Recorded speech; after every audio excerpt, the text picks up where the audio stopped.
দুনিয়ার লোভের মধ্যে পইরা আমার মাওলার কোরআনের বিরুদ্ধে কথা কয়, দুনিয়ার লোভের মধ্যে পইরা আমার মাওলাকে নিয়ে কথা কয়, কিন্তু একবার চিন্তা করে না মরার পরে যেই তার হাতে বাপ মানে, যে হাতে নেতা মানে, এই নেতা হাতের কবরও যাইতো না, সব ফিডা হাতের ফিডের মধ্যে পড়ব, নেতায় একটা ফিডও লইতো না, ঠিক কিনা?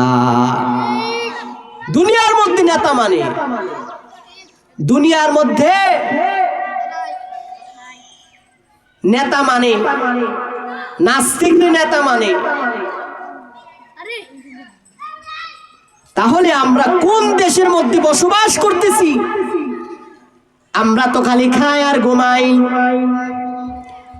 আমাদের কোনো কাজ নাই। আমরা মুসলমান, আমাদের ইসলামের বিরুদ্ধে কথা বলতেছি। যে বাউল শিল্পীরা, এই যে নাস্তিকের দল আমার আল্লাহকে নিয়ে কটূক্তি করে, আমার নবীকে নিয়ে কটূক্তি করে, ইসলাম নিয়ে কটূক্তি করে। আল্লাহ পাকের বান্দা কেমন কটূক্তি আপনাদেরকে একটু শোনাইলে আপনারা বুঝতে পারবেন। আল্লাহ তাআলা কোরআনুল কারীমের মধ্যে সূরা নাস আল্লাহ তাআলা নাজিল করেছে। এই জালেমে ডাক দিয়া কয় আল্লাহ নাকি মানুষে নাস্তিক কইছে। নাউজুবিল্লাহ কইতেন না? কুল আউযু বিরাব্বিন নাস, এর অর্থ কি আল্লাহ নাস্তিক কইছে? এই সমস্ত জালেমদেরকে বাংলার জমিনে জায়গা দেওয়া উচিত না। এই সমস্ত জালেমদেরকে জুতা পিটা কইরা বাংলার জমিন থেকে উৎখাত করতে হবে, ঠিক কিনা?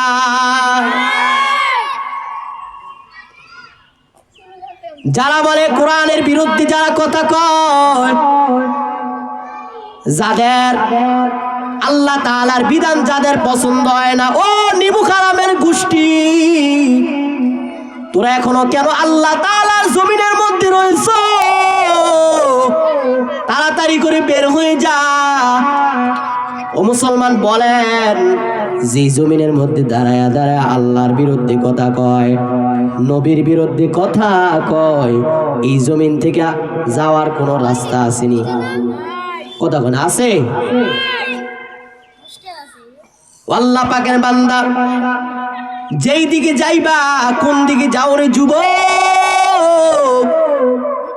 তুমি ইসলামের বিরুদ্ধে কথা বইলা মনে করছো পালায়া যাইবা? না না, আল্লাহর কসম দিয়া বলি, আল্লাহ পাকের বান্দা বাক ছিলেন মুফতি আমিনী রহমতুল্লাহ আলাইহি।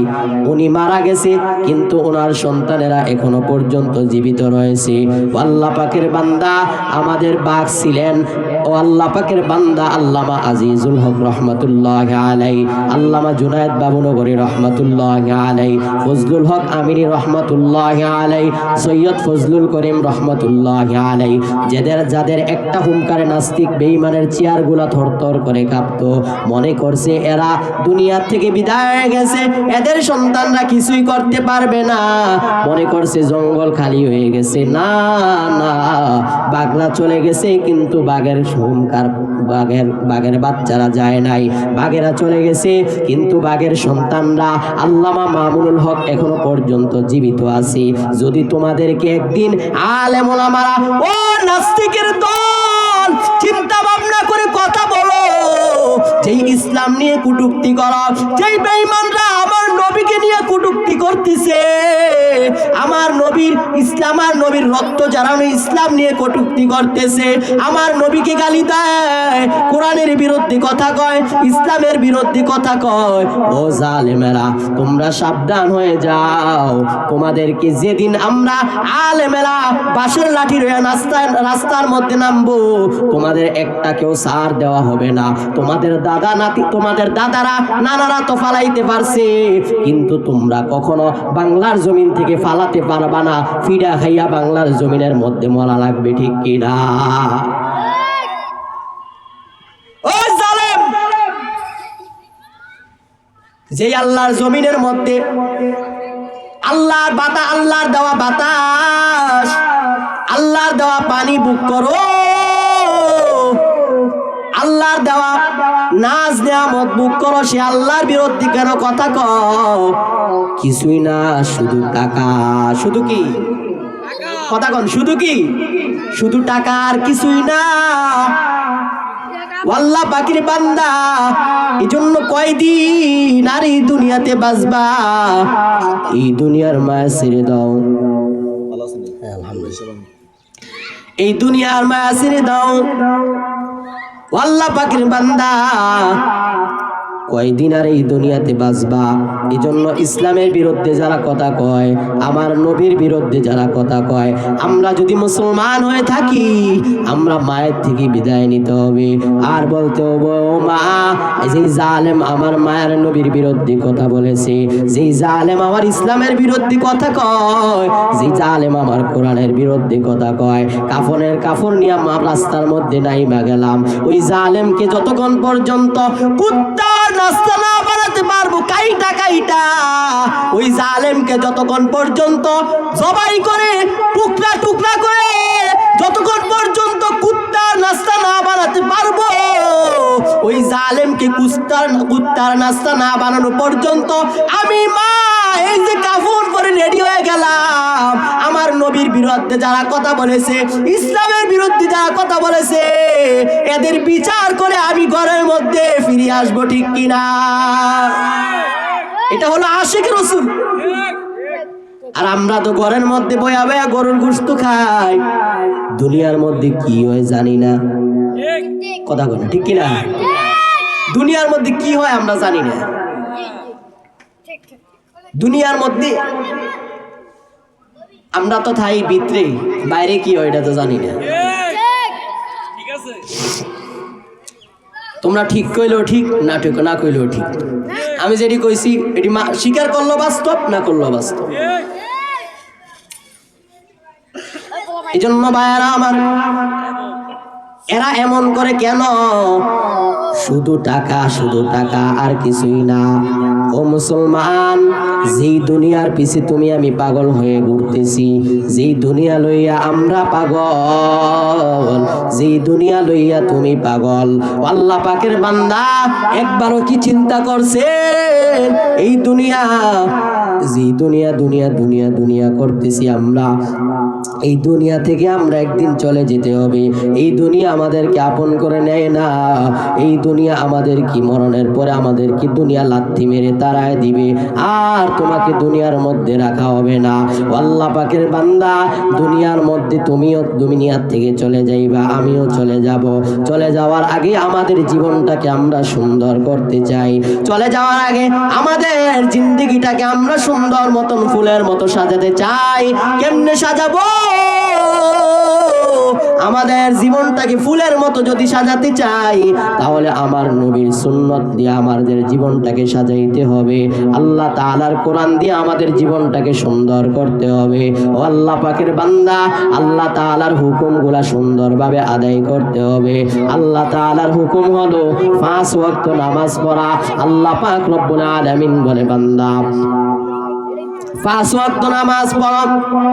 নবীজি হাদিসের মধ্যে বলেন এই কথাগুলা। আমি একটা বিষয় নিয়ে আলোচনা করতাম, কিন্তু মুসলমান কেন করি না? অনেক জায়গার মধ্যে রোগ আছে, ওষুধ দিব কোন জায়গায়? কথা বলা ঠিক কিনা? এই জন্য ভাইয়ার আমার, রাসূল কারীম সাল্লাল্লাহু আলাইহি ওয়াসাল্লাম বলেন, বাইনাল আবদি ওয়া বাইনাল কুফরি তারকুস সালাহ। রাহমাতুল লিল আলামিন বলেন, উম্মতের দল, মুমিন আর বেঈমানের মধ্যে পার্থক্য হলো নামাজ। মুমিনরা নামাজ পড়ে, বেঈমানরা নামাজ পড়ে না।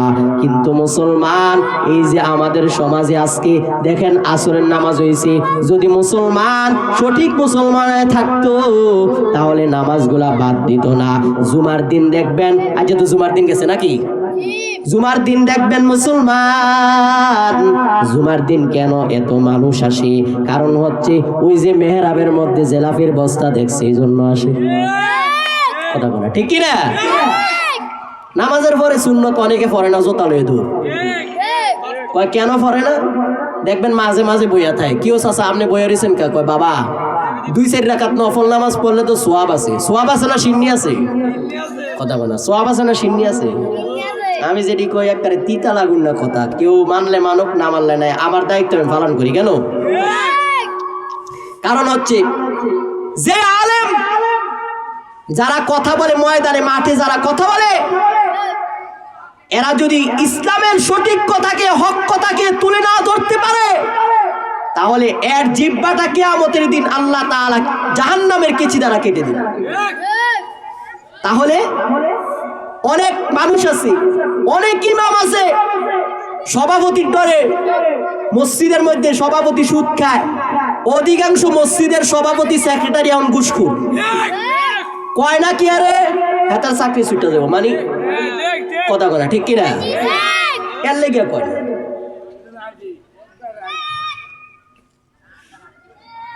আরে কয়দিন বাঁচবে, কয়দিন আর এই দুনিয়াতে বাঁচবা? যখন আল্লাহ ধরবো তখন ফলাইও। তাহলে আমাদের জিন্দেগিকে আমরা সুন্দর করব কিভাবে? আমাদের জিন্দেগিকে আমরা কোরআন সুন্নাহ অনুযায়ী আমাদের জিন্দেগিকে চালাবো। দেখবা আমাদের জিন্দেগিকে আমাদের জিন্দেগিটা যদি আমরা কোরআন সুন্নাহ মোতাবেক চালাই, তাহলে আমাদের জিন্দেগি হবে ফুলের জিন্দেগি, সুন্দর জিন্দেগি।